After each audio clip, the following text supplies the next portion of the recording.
Vive la musique, ils ont bakolo nango. Comprendre? Kokota makamsu rapidité karaboye pour Ezali, maman et Loucharoufa. Bakolo vive la musique. Moi, je suis pas. On a comme l'impression aujourd'hui, après la mort de Papa Wemba, Cricri a fait son choix.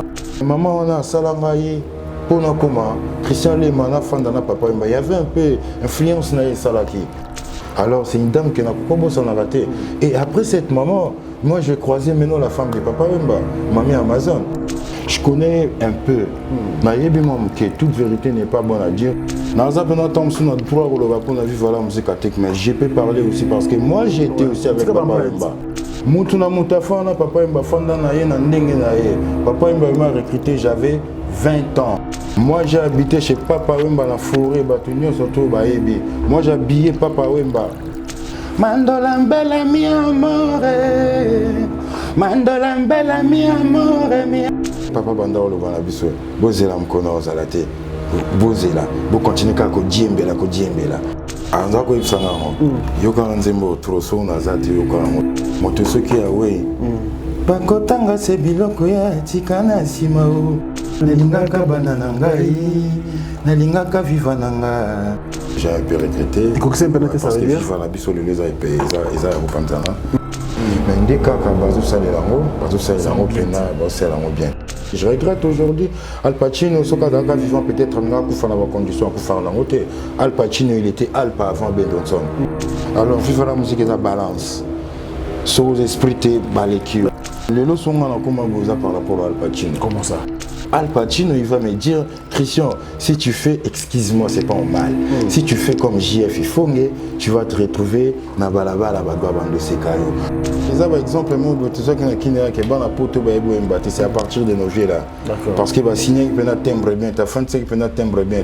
Donc vous les banaté, ceux qui ont boutu, tous les mots, ils ont banaté. Na simbaga micro beve stina boy. Oh. Nda betaga micro na miso batutu. Micro il est libre. Patuni papa tuni mais qu'est-ce qu'il y a? Qu'est-ce qui se passe? La banga. Non, papa soki ya yembi ngana wemba te. Imposé. Batala gaga as de la chorale. Faut ba yoga eh. Donc Christian le mafala longwa, papa lobi na non viens t'asseoir ici. Chef Iko à tout niveau as. Oh.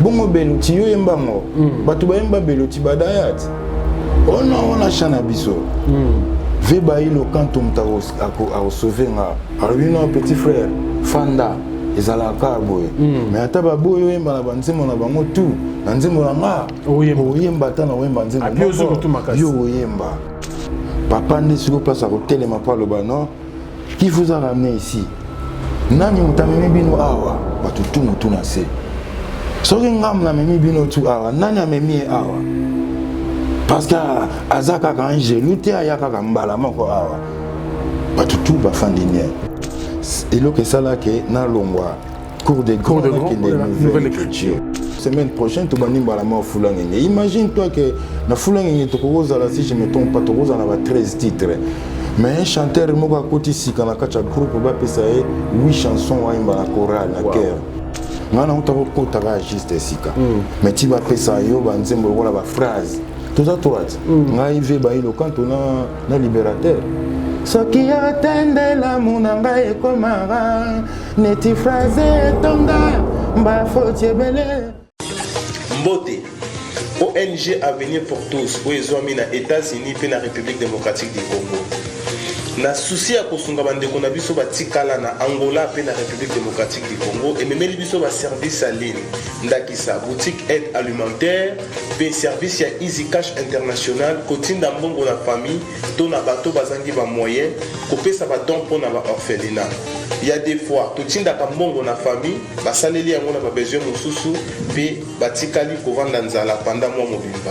Grâce à ONG Avenir pour tous kende na boutique aide alimentaire ya Avenir pour tous na Google www.avenirpourtouscongo.com okokuta biloko nyonso ekolia etekamaka na RDC sala commande na yo passer na paiement avant ofuta okokuta esika bakomi expédition tia adresse ya Congo commune quartier avenue numéro pe numéro de téléphone ya moto pour recevoir biloko passer na paiement na yo équipe ya venir pour tous et kokende rapide na adresse au Tchaki na Congo qui nous apporte yanda ko et livrer commande wana na famille bazui pe basepeli pour la kotinda mbongo kaka na site ya venir pour tous kende na Google www.avenirpourtoscongo.org okokuta formulaire tchaba information na yo pe tchaba information ya moto ya kozwa mbongo na Angola to na Congo tcha moto ni kotindela ye passer na paiement osilisi kofuta okozwa code na email adresse na yo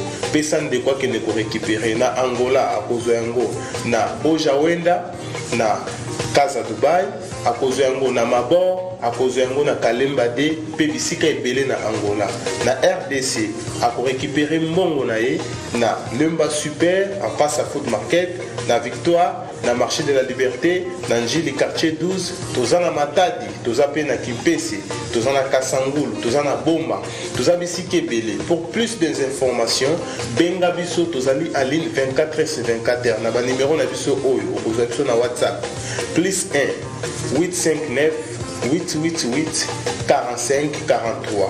Benga biso à tout moment tokoyamba yo toko assister yo pour que osala commande na yo to otinda mbongo na Angola to na RDC na pete nyonso.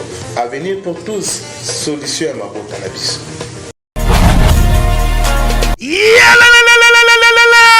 Après confinement, réouverture, Yanganda Taba, chez Djongade, Awa, Bokokuta, Biloko Nyonso Bolingaka ya Kotumba, lokola ntaba ya kitoko pe elengi, soso ya kotumba, ngulu ya kotumba, poaso ya kotumba. Esengeli koyebake, chez Djongade, bafongolaka kobanda mokolo ya mardi, ti dimanche. Awa nde sika ambiance ezali kolala, adresse ezakaka se moko, chez Djongade, weekend, boza deja ya kosepela, chaque vendredi, bobanda kozwa Suzuki Luzubu, 4x4. Yende muta kosepelisa bino na ndenge ya kosakana te, oza kulia, oza komela, oza kopina. Pe chaque samedi, ekobanda kozala nde CNN, Alligator, na ba artiste mosusu. Bako banda kosepelisa bino na makinu ya defuate na bakunga ya kosakana te. Et puis, chaque dimanche, sombele suka bisanga, nde bokozwa les grands chanteurs. Emile alias de Mingongo, yende muta ko palola awa, boko sentir betue baou différence yena. Malolo.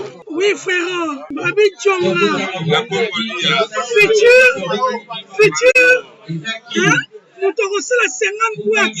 La Katakin, c'est Tchongaske.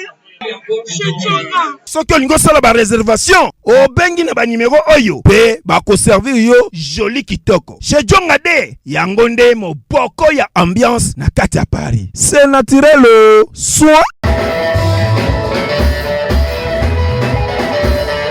Bana Guine, Bana Dar es Salaam, Bana Poto, Bana Mokil Mobimba, Cité FM Moko, Afrique Info avec Frank Stemai, Yandankala, Twende. X-Bass, Marandura,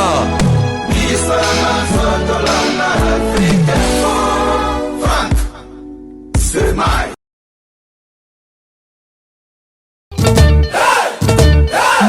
S-Prod présente la star originaire du Congo, le monstre d'amour africain, Félix Wazekwa. Monstre d'amour. Qui signe un grand retour sur la scène européenne après 10 ans d'absence. Accompagné de son groupe, Cultura Pays-Vie, ils seront à l'affiche au Centre culturel de l'Odyssée à Lyon, Pusignan. Où ils promettent d'éblouir le public et de donner un spectacle chorégraphique exceptionnel. Ça va danser. Bonjour, excellent fidèle internaute, téléspectateurs. Merci, bienvenue sur Africa Info. Nous vous disons bonnes conditions télévisuelles au travers de cette émission Culture Info qui commence, qui va recevoir un artiste talentueux, bourré de talents, connu de notre pays. D'ailleurs, il ne vit pas ici, il vit à l'étranger, mais c'est un Congolais, des pères et des mères, parce que toujours comme un système Ramboana. Et on va le recevoir avec beaucoup de plaisir. Mais laissez-moi bien sûr dédier cette émission à un grand messier qui nous suit bien sûr depuis quelque part. ici en République démocratique du Congo, et puis avec sa fondation, bien sûr, la fondation César Pacioti Yangoy Loboko Yanzambe.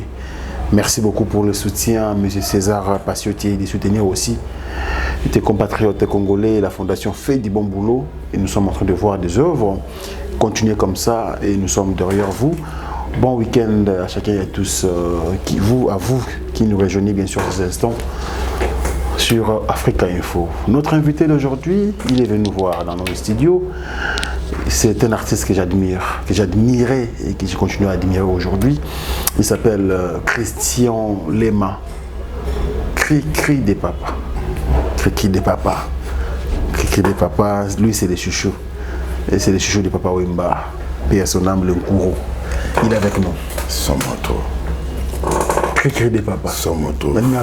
Frank Stemai qui est dans Kala. Twende. Son moto. Lelo Fara. Naleli. On dit que causa trop na ba phone. Les points n'est passé hein. Tous les gars na ba phone, Covid de kankangi biso. Et puis nzamba ça les grâce enfin. Voyage les kindé. Voyage les kaki bien par la grâce de Dieu. Donc nous faisons la ezo ken pena na bo petende kato sola ina imo fumu gimbam. Ah ouais, il peut mon fumu. Si yakati pena. Ah yakati. Te lokoza mon fumu pour essayer m'embêter bien. Pour le tour mozonga na ba wejena. Le ba bimagi ba zonga. Ba bilaka. Na comprendre le point que le bien. Il s'appelle Cri de Papa, Christian Lema, les chouchous de lui-même le Nkouro. Alors, il a ce pays nayo tango komi au moins no batu. Mozaki tranquillité. Il a fallu aucun autre laissé il se repose. Vous avez satisfait tango komi. C'était très important pour moi parce que depuis que papa à Kenda, Christian il n'était pas ici à Kinshasa ni en Côte d'Ivoire. Et puis ça faisait presque 4 ans et demi qu'il est à Kinshasa. C'était vraiment important pour moi parce qu'il y a un mentor Nana. C'est vraiment un papa, c'était pas vraiment un patron. C'était un papa pour moi. C'était très important qu'il y ait un Kendekuna, Mathias Gerbenanga Flair. Et puis dans Solonana, il fallait spirituellement et puis il a ses santé qui est un peu bien et puis il a zone pour na meka dans le activité tout avant ça il faut dans ses posterné et puis j'ai déposé ma fleur et puis na banda activité dans la tout ndenge zo kende kana ndenge zo kende constant nous salaki de loin c'est salaki n'attend commis sur place constant nous salaki constant par rapport et ndiba kondi papa. Oh, déjà, on avait une image, tout. Au commis sur place, on dit ah, enfin, Papa Wemba se reposer. Ah, ouais. Ça, c'est dit quoi? Ouais, ce qui est important, Nzambe Moutapé Saka, Nzambe Moutazouaka. Tous les là qui disent, on se pose des questions. Papa, il est mort de quoi? Papa, Kenda avant, Papa, Tikali Lobate, Selma Lobati, quelle est son Nzembo? Blessure. Non? Non, à part blessure, Nzembo. Moi, je me réfère plus parce qu'il me disait ça. Très bien. C'est parmi les testaments que j'ai salué, le monstre d'amour. Ah, monstre d'amour. Voilà. Moi, tout ce qui a, oui. Bakotanga se biloko ya tika na simao. Bondeko bolingo bondeko na nyose keise pambao. Soki Maria Rosate nani akoyebanga na sima. Nalingaka banana ngai, nalingaka viva nanga, et surtout nalingaka bandeko banga ngai. Opa ngana simba plus eloko wana ben tant nazotala ngo de lion na moni peut-être babilo wana misato et kokisami mais kokisami penate, c'est ça que j'ai un peu regretté. Et kokisami penate ça veut dire parce que viva la biso le les a repanzana. Voilà quoi, yo mo constaté que ouais la famille ça va mais ça va tel ko la bani na msezo okenda. Ouais, Christian Lema il va essayer un peu de faire de son bien. Non mais kapé ko ça le bani na msezo na ba ça la komeka ko kangisa oya biso. Si c'est pas vivre la musique quand même, c'est une nouvelle écriture. Autres avec la bonne génération quoi. Ce projet projet dans la ngwana pendami. Oui, c'est Christian. Moto makasi papa la Sarabino wana bana viva. Timoto makasi zangi na ndenga libanda na ndenga parler toyoka na obi famille benda na ka mais famille eza famille. Bana viva vous facilitaire. Tous en biso tous en. Ouais, c'est pas facile mais on est là. Ah ouais. ouais. Alors, on va continuer bien sûr avec l'artiste Christian Lema. Au Salaba et Michel Bélé, ça je dois l'avouer, mais quand même la culture info en Afrique info, c'est la première fois pour le cas. Mais quand même, on peut la biseau, début de carrière Christian Lema. Musique, est-ce que, parce que je me rappelle, en tant que journaliste, et je fais mes recherches, au Congo Belgique, on a 13 ans. Au Congo Belgique, on a 13 ans. Alors, je ne pense pas qu'on a 13 ans. Tout de suite, nous, quand on a la musique, c'est plus les études, selon les parents, les biseaux, tout ça. Alors, musique, quand on intervient dans la vie, dans un moment. En fait, musique, ils ont déjà. Parce que je viens d'une famille kimbanguiste. Ah ouais? Yes. Et puis dans un choriste, il y a un groupe théâtral GTK. D'accord. Voilà. Donc on a collé déjà la chant. Et puis j'ai fait partie des flûtistes. Ok. Dans la section, on a tout. Donc déjà à la base, il y a musique. Et puis je vais me retrouver en Europe pour la étude de mon lobby. Mais l'habitude de mon on a bon. Comme les gens qui n'ont pas d'anzoto, parce que j'ai pas forcé. Comme les gens qui n'ont pas d'anzoto, na yembara na ndenga va parler, na ndenga peka tom suboke église ou yembara chorale banini. Mais bon, c'était mon beau-père qui m'avait plus poussé. Okay. Parce que quand on a une barre trop. Bisous tous dans la boulangerie, batunio surtout dans la Bruxelles, bayebi tous dans la boulangerie. Mais moi, papa bané ko apprendre à ça la boulangerie. D'accord. Voilà. Et puis on a eu quand on a une barre trop. Soka chevanze muna kala. Bana bale lanzala o. Ba kotuna papa soki akende wapi. Soka Azo Kango, en fait, nous avons interprété. Mais comme ce pour moi, il a dit voilà. C'est quoi Azo comprendre le thème? Mais bon, je parlais trop de Redi Amissi. Mon vieux bail le compte que je salue. Ouais, donc Papa Wemba déjà c'était top pour moi. N'arrivant à la vie dans la Wemba, papa. Moi un bon jour j'ai chanté avec Papa Wemba. Lui il me disait mais yo tata orchestre que tu as meké à bala betité. Quand Papa Wemba bani na sala ba liste na ngai que non robeta na chanteur yo nanana. Bon voilà bref. Et ça dit que Papa n'enga zango tambola gendo livrer ba païna à côté d'une affiche fait bailler le canto à Osala playback et pas la grande dame la première dame de la Belgique maman Elou Charoufa maman Elisabeth sœur Elisabeth que je salue. Ouais. Donc playback et Osala m'a commandé papa il va me dire ben toqué tout. Mon papa il représentait l'église kimbanguiste. Donc l'église kimbanguiste en Belgique il est là il y a une mutazo pour sa façade dans monde.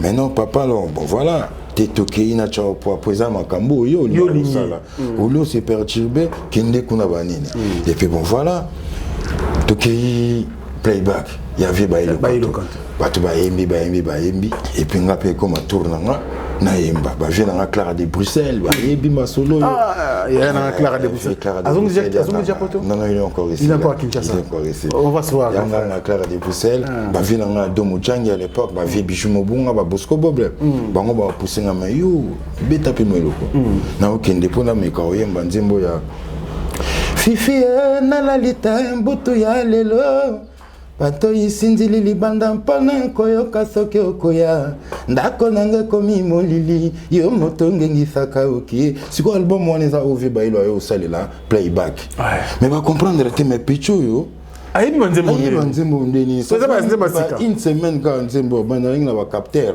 parce que na banda ko linga to goyemba et la place ba tutu ba applaudir na salle na rafle ba banini ba coupe tout ezala wana di solo na pendant na Belgique je croisé mon frère Alain Makaba je croisé Nanzela on croisé ba fait malade Jelugendo Nanzela wana ti un bon jour avec mon vieux Claude Moussaï événement voilà il doit à quoi intéressé puisque non comme Mogozan à Paris avec les grands Orlus Mabélé qui repose en paix voilà donc album Mogozan tour de contrôle tout comme des copes tout ça lipé boulot et si pendant que tout ça le boulot vieux bailli le canto il était là dans le studio Moussou sur la porte B je me rappelle dans le studio La Chapelle.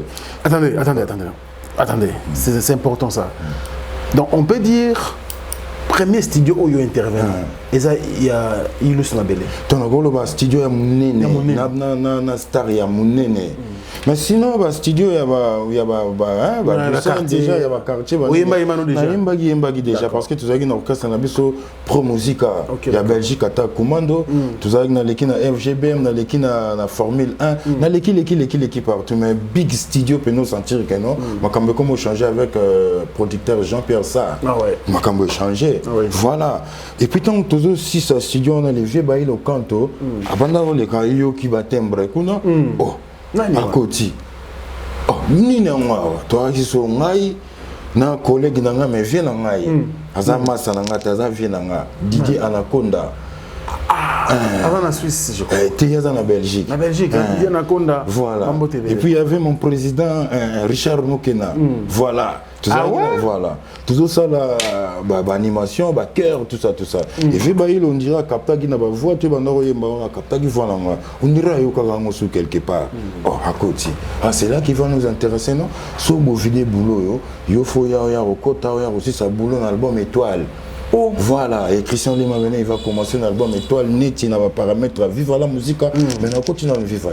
Tout ceci, boulot, on va rentrer en Belgique, et un bon jour, vient dans la manie, les monstres, Moïngue Benya Solo, là, on a toqué chez Bisson à Palais. Tout à l'heure, il y a quartier latin, il y a Olympia. Klein Kabouanide, Batavier, Nabatou, il y a les grands mots. Bisson Batavier, porte sonné. Ni n'entend la vie dans la manie les monstres. Histoire vraie. Ouais. Fermati, pas epsilon tenor, dans un linkourou. C'est yo yembara. Ceux qui nous yembara, penez à ma caméra en joto. Petit nama, trouvé bangolilo. Le courrier Lucayo. Non, on a bêta porte. Excusez-moi, parce que c'est pas la première fois aussi que je dis ça. Même quand papa il était vivant, voilà, je disais, il était là. On a la bêta porte, c'était la Viva la musique. C'est Viva la musique qui était venu vers moi. Pourquoi? Parce que Nazaki petit, Nazaki dit, mais parce que quand continué à vivre la musique, je crois j'avais 20 ans, 21 et demi comme ça, un truc comme ça. Voilà. Mais bon, il faut s'appeler 15 ans, c'est qu'il y a les gars qui quelque part. Il faut 16 ans, 17 ans, ils allaient comment pour se retrouver dans Papa Wemba. Donc c'était ça mon tour. Donc dans Raflagi déjà, moi, je suis en Belgique et où ça, c'est l'expérience. Et puis c'est déjà expérience. Voilà. Et puis Toki ndo solana papa Wemba et puis il a fallu ko yemba na yembi ofali na yemba papa yoka dinga Wemba kani pemena papa na zomba babilo na ngona yoka papa père sans le savoir que père peut mutakochagi mutapesa ga epoa veso qui va le big boss na zo ebate ka banzembo so fait les télémato que na commune na kinda na musika na moelo tokena so fait tokena borom bana bale lanzala o bakotuna papa soki akende wapi ngai nalela la vie na bebisa chance alibala baboti balingaki vraiment wana mususu sofele telema tokende na nkomina obomelinga mwana o na nzela ya kelasi ye bopusa kowela mosolo tika bomonaka boyengo mamara ngai komwana moko kaka ya mobali nakosuka wapi na bana oyo ya basi ye banzembo kuna na musika tunayimba bamongali mobali asali nyonso koti libala ye na sima mikolo komita pale nzoka yo na sima obomba mongali na se ambeto na imba baboro sans que na touché vivre la musique sans que na touché papa tuninga yo t'as quel âge? Je lui ai donné mon âge. Ben c'est bien parce que jeune âge nabino c'est un peu difficile quitter bayo kanga banzembo. Ça veut dire ce qu'on a banzembo wana et osa déjà na banzembo na biso. Moi na vu visa nanga na koti la musique. C'était la musique parce que je vais faire 5 formations avec Papa Wemba. Oh batunsu ba salate ils ont ndenga mabete. Ouais, parce que les 5 formations. Les 5 formations avec Papa Wemba parce que Papa Wemba il nous disait azana en fait nandenga musique nandenga mabete abotina basi ebele na musique en fait abotina na vivre la musique à court des grands et puis abotina na molokai abotisuna maman moko nouvelle écriture abotisuna maman moko nouvelle écrita abotina maman moko tendance abotisuna maman moko bana malongi sur la formation on a tout. Moi j'ai eu la chance papa a recruté Kanga pour qu'il ait la Viva la musique. Le cours de grand. Cours de grand. Parce qu'il y a Santagi qui est moi baisse. Attendez, apparemment cours de grand et qu'il y a après Viva la musique. Ben Viva la musique, c'est juste, c'est la même chose cours de grand. Parce que pourquoi cours de grand? Parce qu'il y avait une nouvelle écriture. Il y avait des jeunes au Bayaki. Maintenant, il fallait différencier ça. Parce que si on a le logo et la nouvelle écriture, Viva la musique, ils enseignent à mon nez, entreprise à mon nez. Nouvelle écriture, tous ces petits boutiques à Mickey, et où tu as Viva la musique. Alors, s'il n'y a qu'à Viva la musique, soit nouvelle écriture, soit pour signifier un mot bien. Ah d'accord. Voilà. Donc, vive la musique à maison mère. Voilà. Avec des branches. Il a fallu vivre la musique sans vivre la musique à Ménios, d'accord, bien compris. Voilà. Donc, on a eu chance de travailler dans la ville de Canto. Dans une chance de travailler dans la ville de Bendoson, que je respecte beaucoup. Il bosse Bakenda, Al Pacino, donc mon capitaine de l'équipe. Parce que c'était Al Pacino. Souvenez-nous, gardez Al Pacino. En tout cas, Al Pacino, les leçons sont comment par rapport à Al Pacino. Comment ça? Ouais, papa il m'a fabriqué, papa il m'a gonflé, papa m'a sali Christian Lema, papa Wemba. Oh, tout va bien dans mon kili, c'est papa Wemba. Mais Kouli, c'est Zalaki. Parce que n'oublie pas, quand j'arrive ici à Kinshasa, il y avait déjà des bigs. Et là, il y a vraiment Salanga Loa, Salanzela Loa, Neti Bafere déjà. Lui qui avait chanté déjà dans Nzemo Mounene, le quoi, franc-congolais. Tu vois, non? Voilà. Christian Lema, il a fallu que se battre trop pour Combo na épée. Et fan dans la Kacha Kinshasa. Balo Baga était qu'un musicien, artiste, poto, ou bien comme Al Pacino, il va me dire, Christian, si tu fais, excuse-moi, c'est pas en mal. Si tu fais comme JF Ifongue, tu vas te retrouver dans Balabala de Sekayo. Parce qu'il faut. JF avait fait quoi à cette époque? Non, ils avaient dans la. Il y a une bellité et que c'est net. Non, dans le quartier latin, il y a le cas dans le quartier latin. Non, mais non, vous avez mon apôtre. Non, c'est quand vous signez. C'est le passé. C'est mon vieux, c'est mon oncle. Là, c'est l'ami de mon oncle. D'accord. Voilà, ils ont par exemple, tout ça qui est bon à Poto, c'est à partir de nos vieux là. D'accord. Parce que signer, il peut timbre bien, ta fin de il peut timbre bien. Donc, vous ils ont banaté, ceux qui ont boutu, tous les amants, ils ont banaté. Vous comprenez? Et puis, timbre pénèse aux alatés. Attends, balobi qui est solo focal, les alagi tétoni, bazalagi moi belé, bateau à marque. Mais bon, on a vu là, on se boit, il y a Tiga qui peut y Tiga caché, il y a Jackie. Au sentir caché Tiga là. On a vu là, on se shopping. On a vu là, savané des pichos. Ah oui. Voilà. Mais c'est confort. Voilà. Au sentir que va cacher les alagi. Alors Al Pacino il me disait, Christian, soroye na Kinshasa awa, oye boulot. Tu vas te retrouver comme ton vieux là, parce qu'il a thème sous vocalité. Donc il faut. Thème de Mais j'espère que ça l'émission était pour. Non, moi je dis c'est pas mal. C'est mon oncle, je parle pas en mal. Mon gars n'a qui pétait le roi Baninga Msuso. Pachi quand il chantait, tu sentais que Pachi chantait. Un grand chanteur. Pachi a tiki pena après te sentir que recours réseau qui n'est banini. Tu vois de l'autre côté au sentir que bourreau a tiki caché Christian Limapi, il voyait comment Aroussa l'a caché c'était avec des gars comme Al Pacino. Azaki vraiment coach nanga. Donc il fallait se réveiller à 7h du matin pour comme déjà à la vista chez Al Pacino. Et puis on va prendre la voiture avec Al Pacino pour qui n'est pas Coco Mouya. Nanjili. D'accord. Voilà. Donc c'est ma démarche. J'ai belé pour Christian m'appelle le à Panzavoie dans le bâton soutenu na comment parce que on a lignée sur na miki na ali on a Kinshasa na ali na monde na Zali. C'est très bien. Alors on a bien compris tes premiers pas. Pemini à Papa Wema. Vous avez artiste moko déjà visionnaire parce que na âge à 21 ans comme ça mon boss là qui on a c'était bien. Mais rôle nous a qui na nouvelle écrite cours de grand parce que vous avez général à vivre. Papa Wema yé kondoko. Non mais c'est pas facile. Grand qu'il était, à se déplacer. Il était juste jeune, à 21 ans. Il était juste humble parce que Oyebi, les obétamat. Belge, pour la tout Marseille, ils ont gagné tout Babylone au moins bon. Mais papa il m'a vision et puis il a vu que cours des grands ça tenait vraiment plus une dingue bandai kokende. Voilà. Ils ont qu'il dans la vitesse c'est parce que non, là on parle de vivre la musique parce que aujourd'hui, est-ce que tu as besoin de confusion, Christian? Vive la musique à cours de grand. Et que Botama, plusieurs années. Vive la musique, cours des grands, en fait, nouvelle génération. Koufi. Nouvelle génération Koufi. Les signé cours des grands. Petit beaucoup, biso tout on a Jojo, fait Jojo, biso tout na 98. C'est juste après, vraiment. Ouais, c'est juste après. Vive Zalara déjà. Vive Zalara déjà. Mais comment je vais en cours des grands, on dirait cours des grands, on ça là. Mais il y a un cours des grands dans FIFA, c'est la même chose. La différence, c'est salango pour bâtir comme à cours des grands. Parce que là-bas, il y a des grands, il y a nos grands. Il y a nos grands comme des Redi Amis, il y a nos grands comme des Gloria Boulokoto. Mais papa Moneke, Bazo, qui est déjà. Comme Yokola, il a fallu que moi, petit Moromi,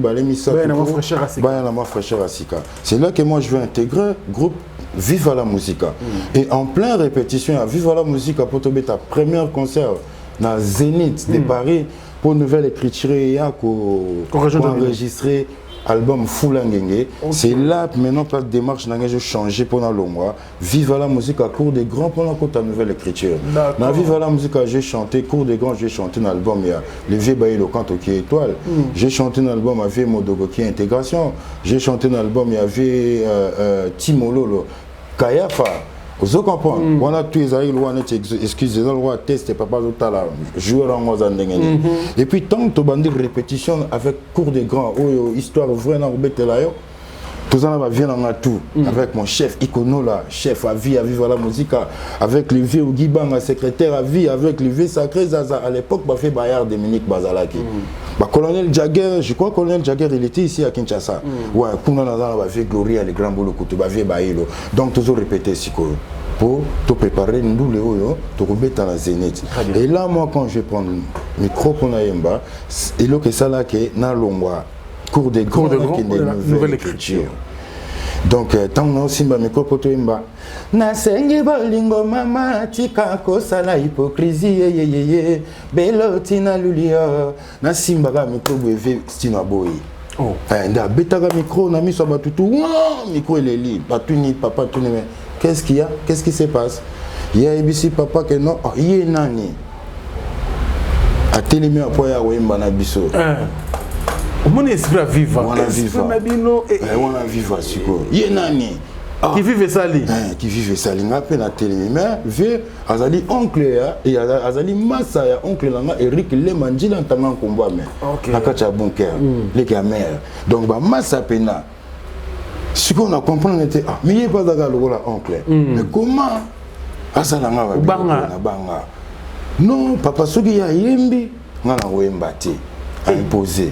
Batalaga as de la chorale faut pas yokae donc Christian de Mafala Longwa papa lobi nanga non viens t'asseoir ici et voilà les temps on a ça la moi 2-3 pas wana chef Iko à tout niveau as bongo beluti yo yembango batu ba yemba beluti badayat on a chana biso ve bailo quand on t'a à sauver alors non petit frère Fanda ezalaka boye mais ata baboyo yemba na banzemo na bango tout na nzemo na nga oyemba ta na oyemba nzemo yo oyemba papa nde siko place à hotelema pa loba non qui vous a ramené ici nani mutamemi bino awa batu tout mutu na se soki ngam na memi bino tout awa nani amemi awa parce que azaka ka angelu te ayaka ka mbala moko awa tout va faire des liens.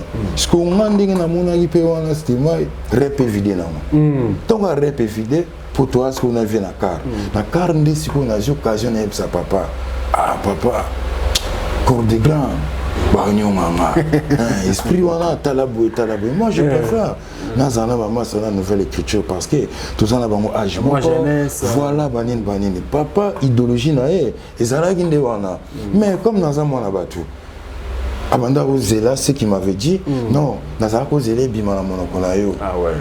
Naboy, tout comme à Kinshasa, peut-être il t'arrive un truc, nanani, nanana, à chaque fois, papa.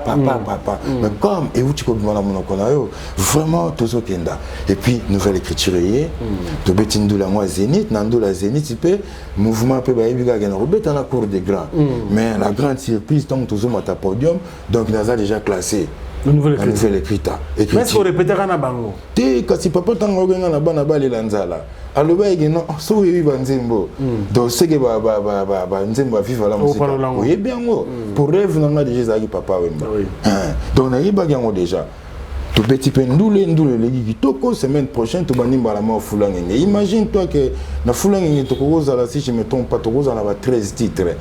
Mais un chanteur moko à côté ici quand la kacha groupe ba pesa 8 chansons wa imba la chorale na chœur. Wow. Wana na vocal te wana na chœur. Ba ko pesa au vocal. Mais ba ko pesa au chœur te parce que chœur ya monte ça ma solo. Ngana utako kota ka juste sika. Mais ti ba pesa yo ba nzembo wala ba phrase. Tout ça droite. Ngai ve ba ilo quand on na libérateur. Ce qui attendait la monanga e komara neti phrase tonda ba faute belé. Toza biso tora ezana banzembo loba mudi kenda toza na belongi ya Jésus toza na babibi mola shaba na yemba 8 nzembo na kati ya album wana donc j'avais pas de solo vocal na sala ba duo na Pati Pacheco avec Bendo avec Al Pacino mais solo vocal na ngezala moko boseka ngate Juju Mwangari magie oui bisa riva menga na lobaka na koyemba na papa yango mte sala ngai pona ko non mais c'est un plaisir d'avoir un artiste talentueux comme ça hein?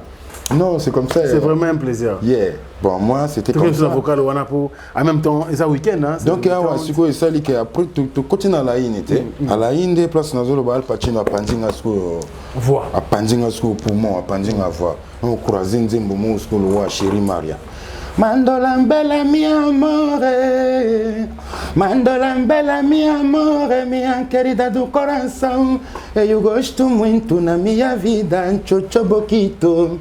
Eu gosto muito na minha vida, Juju Yamwanga. Eu gosto muito na minha vida, eu senhora maravilhosa. Queira um pouco tempo, meu amor, não kozonga.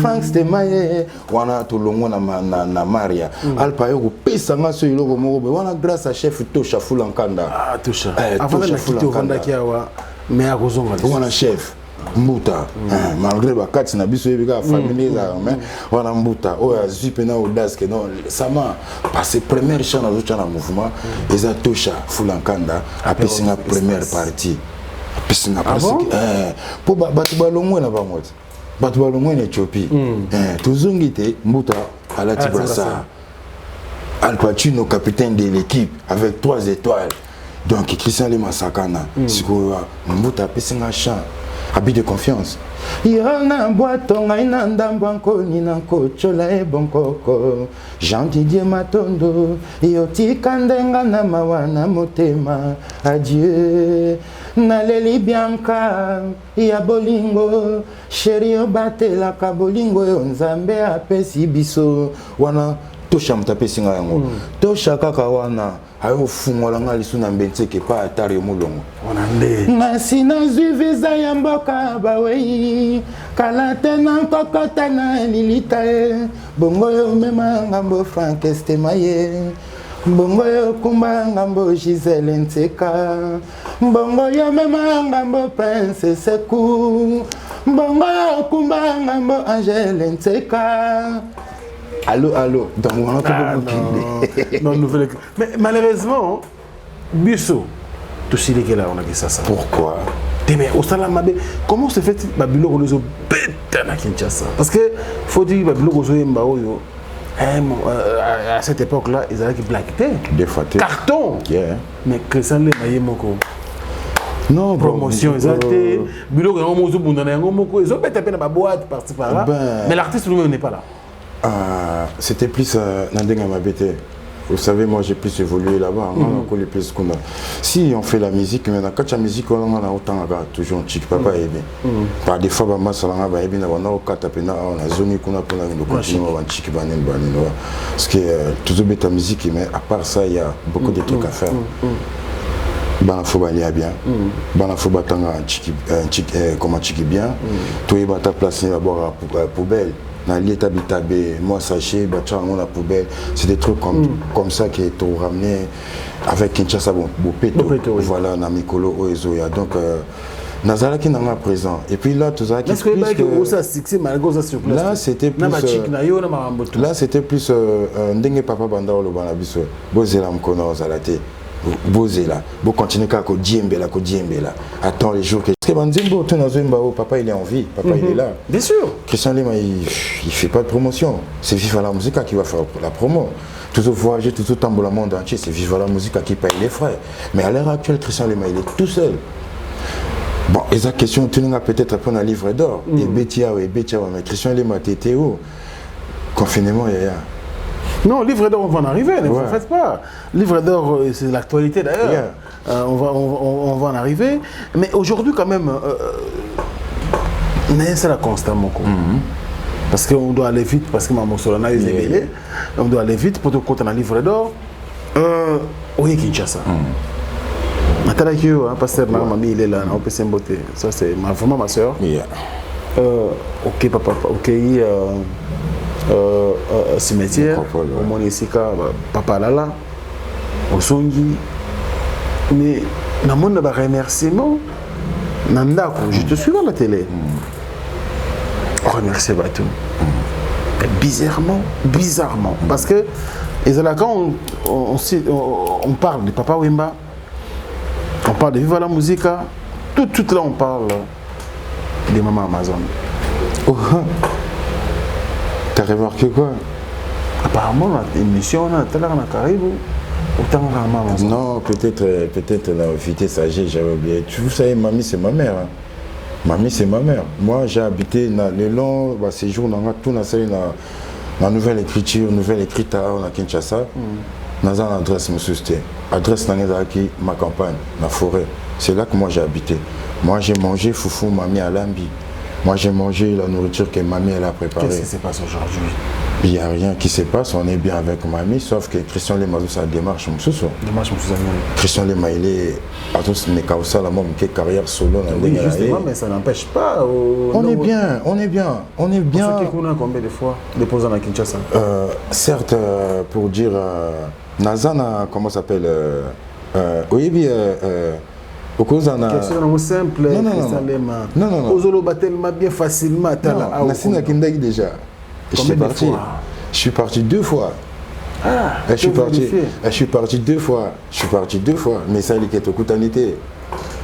Une fois, mamie, elle était malade. Au hôpital, deuxième fois, même dans le côté de Lupango. Na baye Shimbo, qui n'a un peu calme, comme on a parlé, mamie, elle n'était pas là. À Kindagi église. Et depuis là. Est-ce que ça les cri des papas? Na bengo ta bongo pour ozonga pena mona papa Wemba. Pourquoi c'est une vérité na émission? Non, tika c'était moi. Il va mutunanga. Là-bas c'est la famille. Mutolu pena, Mutolu et là maintenant à Karandé. Na kanda na à Karandé. Moi je suis un villageois pire. Ceux qui moi si à papa wanate, mbenga na kota tansu mouvement wanate. Mamie elle a beaucoup fait aussi pour moi. Ouais. Non, vous savez, les gens peuvent interpréter mal. Non, sans polémique, hein, excusez-moi. Je suis journaliste, je fais mon travail. Mais quand on vous écoute, c'était plus. Vous savez, papa Alexis Bisso. Playback avait dit à M. Betarambal, à la référence. Et pas la sœur Elisabeth, mère et Charoufa. Comment la place va te voir? Ok, non, moi, ma belle. Depuis la carrière, l'émission, parce que vous savez, quand papa Wemba il se déplace, on a une question claire. Après, il fallait la suite. Un big papa Wemba, quand il se déplace pour venir chercher un miniature comme Christian Lema, c'est qu'ils ont la bâtiment, solo. Alors, dans la ceinture, il y avait une dame qui s'appelait Elou Charoufa. Et c'est la dame là qui nous soutenait depuis la nuit des temps. Quand on a zobé dans l'orchestre, on a vu ça, mais qui est le quoi là-bas, Pro Musique à Bruxelles, le quoi là-bas, FGBM. C'est une maman qui a fait beaucoup pour moi pour ma carrière, dans la 20 ans quand on a vécu la musique. Je n'ai pas dit que on a vécu la musique. Je n'ai pas peut-être qu'un jour, papa a ouvert ta porte. On a vu dans la manie les monstres, on a eu go de Bruxelles. Basé Belé ou Bayaka, on a vu dans la Bosco Boblé. C'est pas pour me jeter des fleurs. Mais maman, on a Salangaï. pour nous comment Christian Lema Fandana Papa Wemba, il y avait un peu influence dans les Salaki.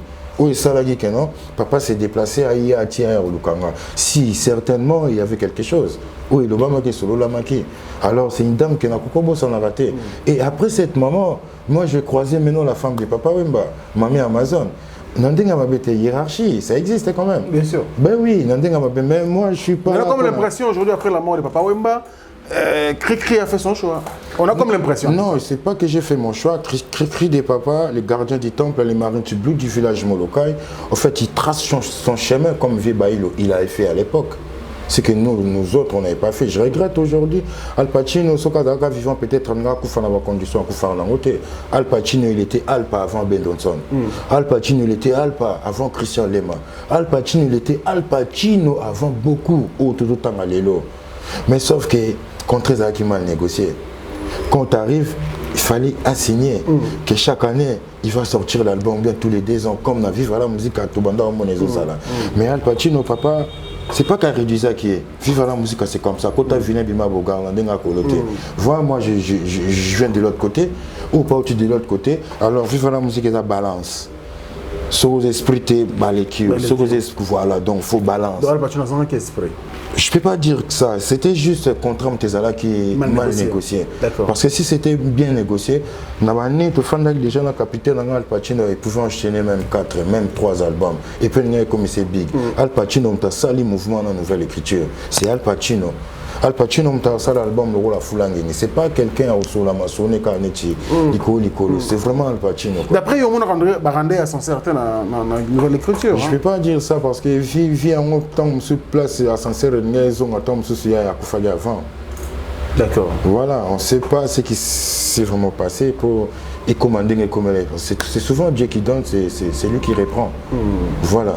Alors, pour finir, pour clore cette question, aux analyses claires parce que moi je suis journaliste. Vous êtes des artistes, des stars. Dans le canal de Bissonde, vous aurez l'occasion de recevoir des fanatiques. Et vous ici, quand vous avez besoin d'ombre, vous éclairez la lanterne. C'est ça la question que je pose. Alors, dans le moment où il y a une question, les gens, moi je communique sur les réseaux sociaux avec ceux qui nous suivent, que je vais recevoir tel artiste, tel artiste. Cette question m'a été reprise à plusieurs reprises.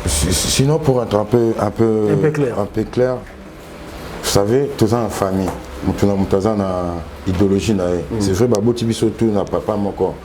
Mais après, nous avons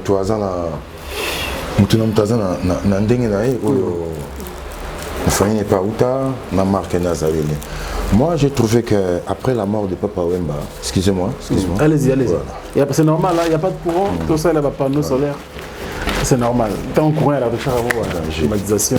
Moi, Franck, j'ai trouvé juste après la mort de Papa Wemba, il y avait eu un peu shit. Voilà, il y a ma casse en plus. Parce que on est à vivre la musique, les enseignements, ils ont enseigné là à Timberland, ils ont enseigné à Nike, ils ont enseigné ils ont déjà marqué mon nez. Mais dès que Bazo Salé Lango, bien. On va en arriver. Voilà. Maintenant, on va peine à mon attente sur non mais quand on sort en ndenge nanga peut-être ceux qui n'enseignent en ndenge nanga qui est bien nous sauver bandeko et aux autres quand après la mort de Papa Wemba convertir na parapluie na yo ou encore l'image de Papa Wemba pour na yo et cause à la maman na kokoza mokumba na te parce que Papa Wemba il est big sauver ba il a charge wana te to vient na style na charge wana te que c'est Christian Lema qui va prendre ses charges Papa Wemba il est big sauf Christian Lema il s'est baqué na kombo wana bungate et ça l'a toujours. Tant qu'on commis à c'est vraiment mon numéro de mon avis. Mais est-ce que vous avez été au hôtel de Sika Banama et répéter vive la musique parce que je dois vous informer. Il y a bien plus qu'un gars. Je ne vous informe d'ailleurs pas. Nouvelle écriture. Vive la musique à cours de grand. Nouvelle écriture. Banama Longi. Et ben Fioti et consort. Nous sommes obligés c'est Koufa. Tout ce qu'elle a vive la musique. Bibaya Mujia. Bibaya Mujia. Aujourd'hui, la branche ne se rassemblée comme Itken Kaoka Samoko. Aujourd'hui, ça ne marche pas. Est-ce que je temps quand même se donne la peine? Il y a certains que Tobin Alaka, que la jeune apocalypse Toubé, Tobin Alaka. Il y a sauté depuis. Mais Moutazarana et Pesokunazate, sauf que. Touche à Fulankanda. Non, touche à Biso tout et quand tu as tout le monde qui touche à ça. Vive la musique, musicien l'ont raté. Balongo la paix moutouté. Voilà la palais à Biso, tout dans la chambre dans la Biso Kuna. Et tout dans moment, tout fond à Zonga, dans aux allant la main. Tout à Zomé quand un peu, c'est. Aluka. Parce que ça tient pas. Ni n'yango, libabé, otone. Ni n'yango. Nini yango la moni na kinini wana moyena zonga su kuna ezate takinga kende kaka place ko simbela yo benda baninga na yo bokende yo zonga su simate parce que yo mozo mona nini on se pose des questions, on n'a pas de réponses et on n'aura jamais de réponses. Donc soit pour nous en mabete pour Christian Lema bimane et puis mabete fona me karosala lokola baninga msuba osala. Attends, Fabregas il fait bien non? Il fait bien. Inosbi il fait bien. Petit nanga Gaz Mawete, excusez-moi, j'appelle petit l'artiste Gaz Mawete. Il fait bien. Bourron Pela, tous ces mondes là ils font bien. Pourquoi pas Christian Lema? Il essaye aussi de faire comme les autres. Mais depuis tout ce temps tu étais où? Papa ça fait vous savez l'Europe, hein? Vous savez l'Europe. Ça fait 5 ans. En tout cas, Europe est dans la réalité là. On a la fin dans la poto, la fin dans la Kinshasa. La fin dans la poto. Ah, là, là, pas oncle été. Là, pas master, je paye des impôts. J'ai des enfants. Je suis un responsable. Je suis un poto, même moi, il faut que tu pas nourrice, il faut foutre 12 balles de l'air. Ce que tu as pendant 5 heures du temps, calculer bambongo tant azali maman qui allé au tika mwana et puis na kindaki pour tout temps mususu yaya ba mema nga pona gendo beta ndule mais na komi kuna la miki bazo futa na bonga vrete yebsanga ina ozonga ndenge nini pour funa futa parler après balobi l'erreur est un cimetière yaba nduliste ce qui est faux. Ils ont un contexte bien. Pour tous la réalité dans ce thème, ils ont vraiment la réalité pour. Bon cimetière. Non, moi je dis qu'ils ont un cimetière, il y a un cimetière dans le Congo. Cimetière de musicien. Cimetière dans le Congo parce que j'habite pas ici, je viens ici. Bango bazara awa bakindara ndego lukande na mikili. Aya na moi caméra bien, aya na moi micro bien, aya na moi voix toi bien na mikili. Mais tant que bazo umela kuna ezo komela bango ba cimetière peut-être mais la question moi que pour na li ba bengango pas bengango cimetière mais ni tété ces poteaux là mais même artiste on monsieur ba koy on comprend c'est l'artiste Christian Lema le cri des papas. Alors vive la musique il y a Batoucha Fulankanda lelo 5 ans après la disparition de notre papa ils a bien géré ou pas? Moi je trouve qu'il est mal géré. Mal géré. Ouais. Il faut faire quoi? Je sais pas, ils ont des responsables. Ils n'ont qu'à faire comme Papa Zalaki. C'est difficile de faire comme papa. Mais vous savez, le monde est évolué. Franchement, les lois associées à son abengyo funa za bureau. Comment autant ça tamsanga. Les lois subomote. Les lois sont abengyo mbalamo. Lelo na ki lelo ya lelo Jackson a daya mais Jackson a daya été. Donc chaque année, chaque mois, chaque semaine va tourner à Jackson. Ils sont partout dans le monde. Papa Mba c'est un big. Papa Mba c'est un big. Tu risques ton souper dans 5 ans, dans 10 ans. L'étranger va se habiller le Rwanda. Papa Mba a jeté à sa blague. Ngana comment à Istanbul il y a. Ils ont commis bêta toloté.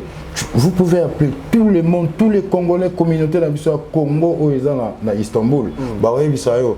C'est qui les premiers Congolais qui a mis ses pieds là-bas pour Afungo la Makambarobe Tandoule? Et avec qui va aller là-bas, Nani qui va aller? Ils n'étaient pas partis. J'ai eu la chance d'aller là-bas. C'était au nom de Papa Wemba.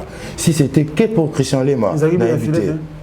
Non, mon frère il va arriver juste après moi. Ah d'accord. Lui il était arrivé après moi.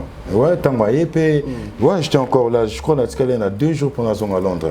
Lui il était juste après moi. On a sali ndoulé na bateau. Vraiment c'était bien. Vraiment, c'est grâce à Papa Wemba. Et aujourd'hui, dans le Bango à chaque fois. Aujourd'hui, Christian Lema, Cricri des Papas là, s'il continue à exister, c'est bien grâce à Dieu, grâce à Nkolo, grâce à Mfoulou, Simon et Kimbango. Mais pour les cas d'enseignement, comme on vit la musique, c'est ça. Alors, pour ce Au cause un peu quand même d'accord, tu me confier au vivre la musique pour rien. Non, vivre la musique wana fulu kabal. En tout cas, na lingi pe na pe ça repose en paix mon vieux. Les trains il y a les trains na moloka wana tout continuer de perdre toujours ba pilier ya minene na la musique. Oui bi solo vivre la musique. En fait na ndenga mabete balobaka so kiyo au moins se perdre faisons tout ça on a centré. Si on a qui na moni place on a dans ce qui des aussi mbaté. Il faut nous on a centré. Vivre la musique et ça la mikolo nango. Charge à vivre la musique c'est pas à moi. Charge à vivre la musique et ça mikolo nango. Ezali ba maman et Loucharoufa. Ba kolo vivre la musique. Et ça va vivre sacré zaza. Moi je pense que aujourd'hui la polémique parce que place où on a pas comprendre d'autres. Aujourd'hui la seule personne qui détient la clé ou le monopole, la première personne c'est maman. Non, là Amazon. Je ne peux pas contredire. Après, il y a pas de vie. Yom Toro Epsanga Bakombo. Yom Toro apprendre. Yom Toro Epsanga. Nazue Bate, Yotangela Bakombo. Il y a évité dans le vivre la structure de changer qui c'est pendant qu'il bende de banane. Vous avez pas tout le monde avec information. C'est ça qui est suspendu par. C'est ça que je suis en train de vous informer là. Vive la musique ils ont bakolo nango. Comprendre. Kokota magamsu rapidité karaboué pour comprendre. Magamsu bakoto vous savez dans un peu temps sous notre droit pour la vivre la musique technique mais je peux parler aussi parce que moi j'ai été aussi avec Papa Wemba. Mutuna mutafana Papa Wemba fanda na ye na ndenge na ye. Papa Wemba m'a recruté j'avais 20 ans. Moi j'ai habité chez Papa Wemba dans la forêt Batunyo surtout Baebi. Moi j'ai habillé Papa Wemba. Papa il s'habille comme ça aujourd'hui, demain je vais m'habiller comme lui. Papa, on a 600 ans, des fois il va me lâcher ces 600 là, j'étais son fils. Parce que j'avais du mal, papa alors le papa là que j'avais rencontré, donc il est à son affection au mieux surtout les Alaki. Je connais un peu. Toute vérité n'est pas bonne à dire. Mais un mouvement, et là on a une musique. Les Alaki tu vois non, c'est la même chose. Bisope Toyaki. Toyo kuta bateau déjà basi ba bandaki derrière misala mais tant on appelle na vie na yo na kacha mouvement ba obetela pe mo histoire tali le kaki boye le kaka boye la kaboye izala kaboye izala ngindi ba bengana ki fait beaucoup na ndule je crois yoka le collège je crois oui yoka bengana ki ne na ndule Bambuta Machakado il se repose en paix veut m'avouer là Bambuta Masolo ya Zaiko izala ngande wana biso toyo yoka li solo tozo bet la solo solo histoire place bandi donc tant ba benga inde vie papa moi qui était na podium ezala qui était kilo alors il y avait une dame où elle avait un courage elle s'appelle Elou Charouf Amabele Mokonzi et puis na vie morobo et pecho angongo bisoto ils le roi Congo foi ba kasavu bandaki après ya ginda qui papa cessé ezali histoire ba changer ngote donc ko changer ngote na ya pa na TVT na bando kosa ya car ba ya ngai ba oloba nga ke non kuno betaki mabe yango nazoloba vive la musique ezala ba kolo na Pesha dindo ebola miki jona julu aye Lofiki ya maneno kula mambo ya litringe soki vangu Sacré ma perzaye Srevose nyarkose Osebelo voilà. Alors toi la réponse. Merci beaucoup. On va parler maintenant de cet artiste et musicien parce qu'il a ses projets à lui. Plusieurs projets, on va décortiquer quelques-uns sur ce plateau, mais laissez-moi le temps de penser aussi à José Moulumba, fanatique à vivre la musique. Il aimait Papa Wemba, sa façon de faire. Il est à Birmingham, dans Bocanayo, en Angleterre. Il est à Birmingham, José Moulumba, le beau gars de Birmingham, il est le plus beau et le plus élégant de la ville. Birmingham, Bambotenaye, Mère Nabiso Beni, Penda Moulumba, Barcelone, Maman Reven. Grand merci. Et puis la seule et l'unique première dame de Lausanne, elle s'appelle Merci Ko. Moté ma vie na biso Gobeli chaque grand prêtre et puis bala mujika Gobeli déjà na yebi ko Switzerland vie eux wa salam Rijandi Luwawa un enfant pas comme les autres et puis Diesola Motomoko vrai bien, il y a Maman Dali Dazola, merci pour tout frérot. Sans oublier une chapine de plein de grâce, je n'oublierai pas de penser comme ça à celui qu'on appelle bien sûr Monsieur le Président Spero Soleil, à Majzel Matota. Grand merci également à celui qu'on appelle bien sûr Alain Dinamo, l'homme surprise agréable Bogarti Napoche. Merci à Yaouli Moucheni, le seul et unique code de notre pays. Yaouli Moucheni, merci pour tout. Et merci beaucoup pour le soutien. Noël Okito, Black Dedon, Mr. Uptown, grand merci à toi frérot. Et pourquoi pas Bandekotou, tellement ébélé à travers le monde. Bozé Bélé, on peut toujours à chaque fois Kouran Sarabino et Sika Boza Rolanda Bisso avec beaucoup de plaisir. Et là je pense tout ça. Chico Sombele, Moté qui venait de Bilamba Talopé à Solo en France. Merci beaucoup à toi. Chico Sombele. Sombele. Voilà Mtakati. Mtakati, hein? Si, si. Et ça allait bien. Et puis il se passe Djonga. Djonga Kula. Yaya. Continue à s'en démontrer ça là. Tout ce là na bino. Si, si. Moté la sala. La tamba.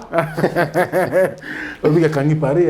Mais tout ce là na hier. Il peut valoriser musique. Vraiment, ce qui était au moins marque à dos, n'engageons valoriser côté wana. N'engageons pas de fan ça pena côté po. Salo et Tigali Mingi, ils ont vraiment assis, ils ont vraiment confirmé, ils n'ont pas Djonga. Ah ouais. C'est pas ça la makamouana était. Il y a ce secondes. Il y a fait la Suzuki sur la commande. Donc vraiment, tu as bon, mais c'est nous on a fait que la bango va flair quoi. Na Diego Musique peut na bossa. Diego Musique na Château Rouge. Sant'Angelo Jimmy Buffo Saga na Château Rouge wana. Abrama. Ouais. Ah ouais, mais bravo à vous. En tout cas, Boende Zalaka et puis tu bossa na pété bande kotu bande ngabiso. Na Lyon na kanisi mbala moko Blaise Lomingo Fashion et puis Jackie Lomingo Crédit et Lyonnais, merci beaucoup pour tout. Alors on va parler de vous parce que Coupe du Monde de la SAP, les albums vous avez prévu depuis 2020. C'était et Bima. Mais jusqu'à aujourd'hui, tous les albums on a été pourquoi? C'est par rapport à quoi on a risqué parce que tout le monde moyen est belé, tout le monde moyen belé. Ah ouais. Yes. Dans une équipe où on a sorry, nous avons travaillé dans Bango, dans la JNS Production à Paris, dans la Tonton Promo TV. Ok. Voilà, donc, à la maison à Sika, beaucoup découvrir le lobby, moi, fait à Zoko, la Malembe. Total, la vie, tu as mis si bon belé avec Bavio Guibang, bon belé pour la Coupe du Monde de la SAP. Et dans la pandémie, et tout ça. On n'a pas voulu risquer.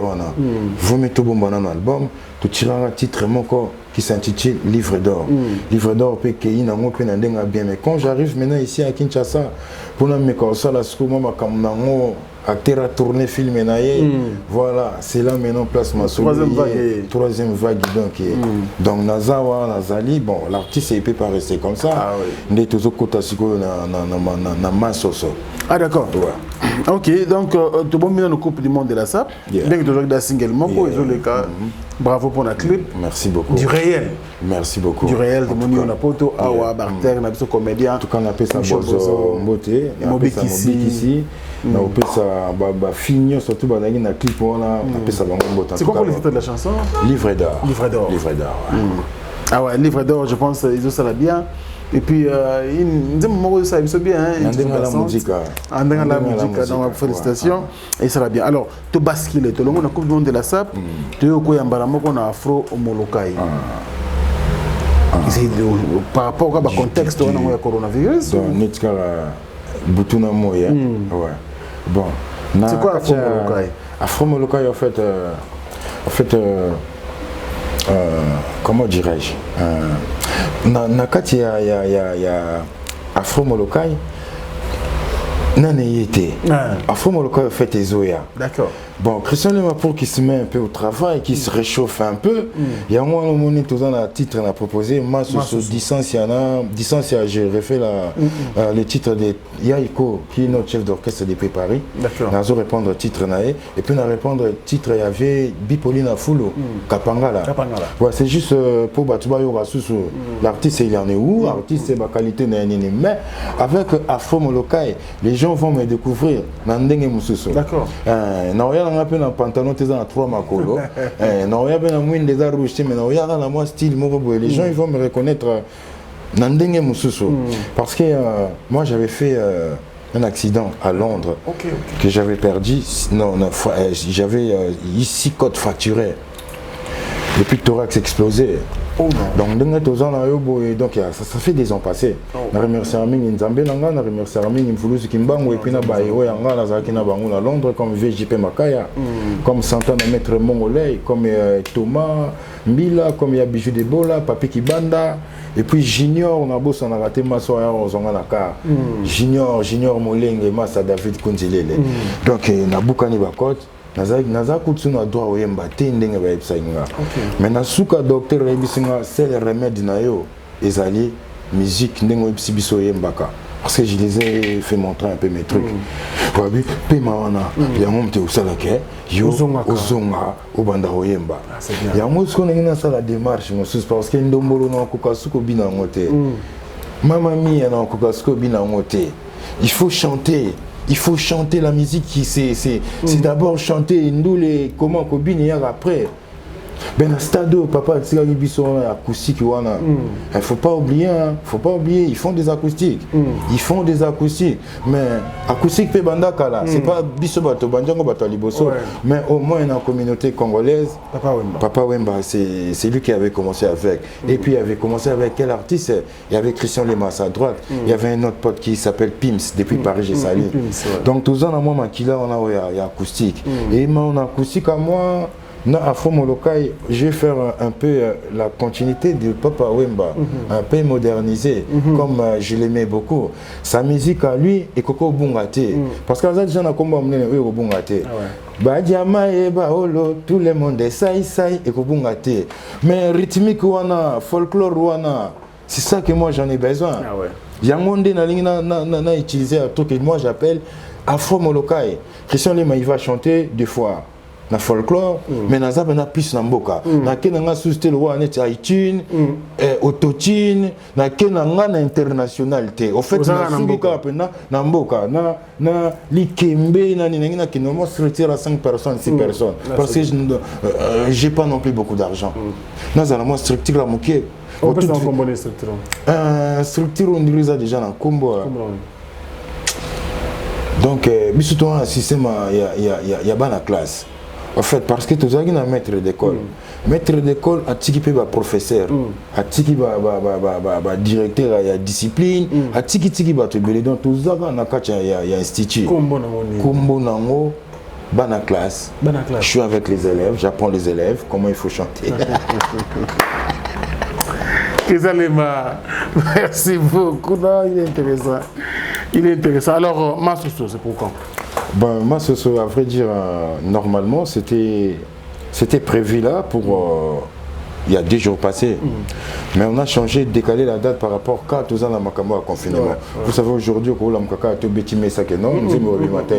faut voilà, donc la plateforme étant que tu anticipes la date na iTunes, c'est iTunes qui répondre à que date, c'est le 16. Les 16 heures à utile et spécifiquement par rapport à son, par rapport à son.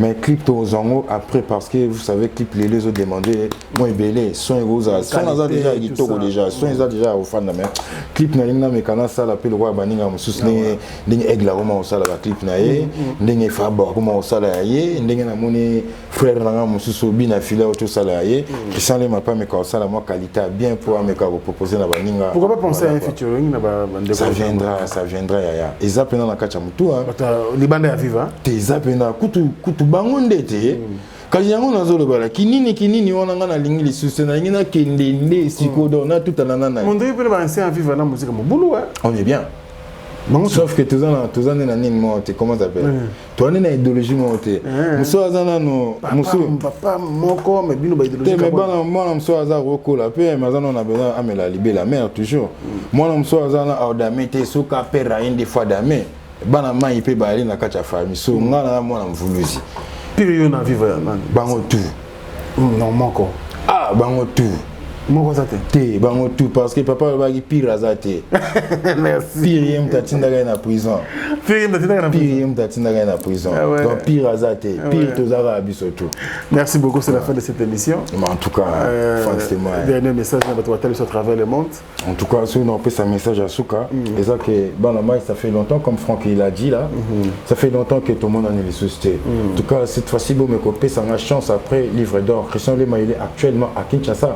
Il va faire un peu comme tout le monde. Naza pena donc to beta na pena tolo na tolo. Donc na bomeka opesa ba mbote na baninga oyo bazomeka soutenir nga. Depuis Panama, na opesa producteur na ngai oyo azosala partie ya administration PKK. Donc Gisèle Nseka, maman na Ursula. Dès qu'on a jeune, c'est comme malgré l'anniversaire, les cas qui n'a pas ça qui était mon anniversaire, c'est la raté. Il y a plein de secours dans le Maroc.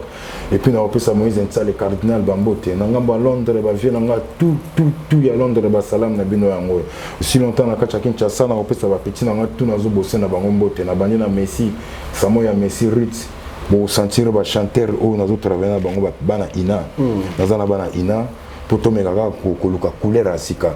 Dans la petite Jenga V6 et puis dans la sous son tour na Sekunde grand artiste. Voilà, il y a l'artiste comme il y a apis la ngaba mbote et pas ya maman pela na pesa Blaise père double na kata présidence na pesa ba mbote ya trop. Ce qui na bande pesa ba mbote aussi là te ya ogi banga ya ngoyo na village Molokai kwa basalam na bino ya ngoyo masoso ezoya les 16. Bana tout ya village Molokai, mon président Adio Salemba, mon papa. En tout cas, Obenda Bango déjà matoué. Le collègue Kalaming était au beta na mboka, Tsango Esengo. Ya Ichwa Lobi Mama Soso, Betande le collègue. Pour tout ça, c'est le village à tout à Molokai parce que notre village, il est devenu trop sale. Il est temps de passer une karcher. Merci. C'est très bien, c'était là votre artiste Christian Lema. Je sais que vous l'aimez beaucoup. Alors, si vous avez aimé, laissez-nous vos commentaires, laissez-nous vos messages, suggestions et remarques. Et ceux qui vous appellent un message très important. Mais à partir de qui, comment on peut vous contacter? En tout cas, pour nous, on a direct, portable est ouvert. Donc, Tolobaraya Willy Moucheni.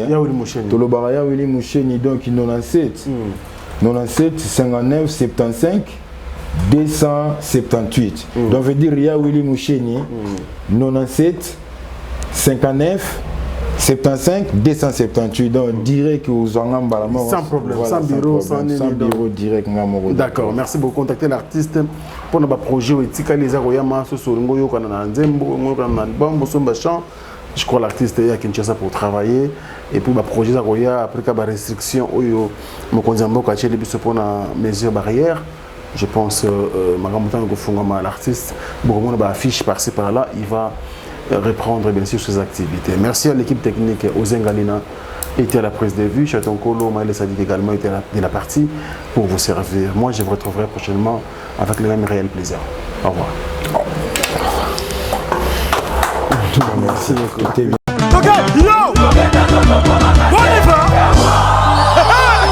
Événement. Double S Prod présente le maestro Fabregas, le Métis Noir. Livrera pour la première fois en Europe un grand concert le samedi 13 novembre 2021 à la salle prestigieuse du Double Mixte à Lyon, Villeurbanne. Accompagné de son groupe Villanova, il promet un spectacle. Mon général Kassongo, mon colonel, mon bébé. Les vents.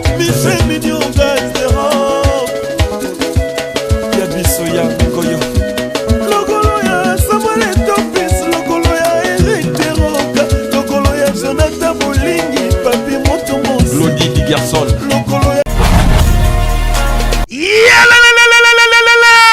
Après confinement, réouverture, Yanganda Taba, chez Djonga de Awa, Bokokuta, Biloko Nyonso Bolingaka Kotumba, lokola ntaba ya kitoko pe elengi, soso ya kotumba, ngulu ya kotumba, poaso ya kotumba. Esengeli koyeba ke chez Djonga de bafongolaka kobanda mokolo ya mardi ti dimanche. Awa nde sika ambiance ezali kolala, adresse eza kaka se moko chez Djonga de. Weekend boza deja ya kosepela chaque vendredi. Bobanda kozwa Suzuki Luzubu 4x4. Yende muta kosepelisa bino na ndenge ya kosakana te, oza kulia, oza komela, oza kopina. Pe chaque samedi ekobanda kozala nde CNN Alligator na ba artiste mosusu bakobanda kosepelisa bino na makinu ya defuate na bakunga ya kosakana te. Et puis chaque dimanche sombele suka ya bisanga nde bokozwa les grands chanteurs Emile alias de Mingongo. Yende muta konde ko palola awa boko sentir betue ba ou différence yena. Malolo.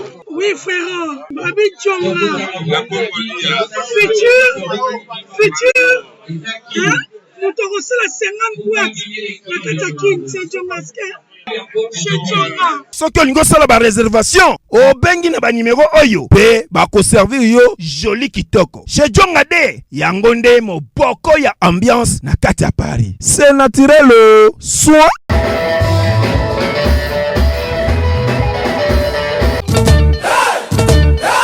S Prod présent la star originaire du Congo, le monstre d'amour africain, Félix Wazekwa. Monstre d'amour.